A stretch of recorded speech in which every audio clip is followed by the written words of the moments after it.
Europe 1. Écoutez le monde changer. Il y a 200 ans exactement, 5 mai 1821, disparaissait Napoléon sur l'île de Sainte-Hélène, au milieu de l'Atlantique Sud, très loin de Trafalgar, de Waterloo, mais aussi d'Austerlitz et d'Iéna. Aujourd'hui, c'est un président de la République qui va commémorer l'exercice du pouvoir d'un empereur, Emmanuel Macron, à l'Institut de France et aux Invalides. Jean-Rémy Baudot, le président compte bien répondre à ceux qui lui reprochent cet hommage. Oui, car le souvenir de Napoléon ravive parfois des blessures, le rétablissement du statut colonial, la place des femmes.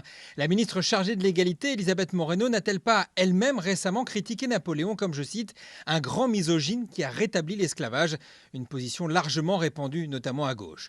Aujourd'hui, dans son discours, Emmanuel Macron prévoit donc de déconstruire la figure de Napoléon.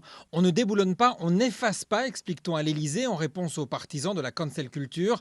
Il s'agit donc pour le président de garder le meilleur de l'empereur, celui qui a posé les bases de l'État moderne, le code civil, les maires, les préfets, sans pour autant occulter le pire de l'Empire. Il devrait rappeler que le rétablissement de l'esclavage fut, je cite, une abomination. Un sujet que le chef de l'État abordera d'ailleurs à nouveau lundi prochain lors des 20 ans de la loi Taubira sur la traite négrière.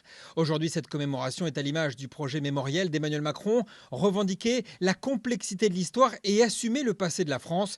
Comme le théorise l'un de ses proches, il ne faut pas faire porter à notre passé le poids de nos débats présents. Jean-Rémy Baudot du service politique d'Europe 1.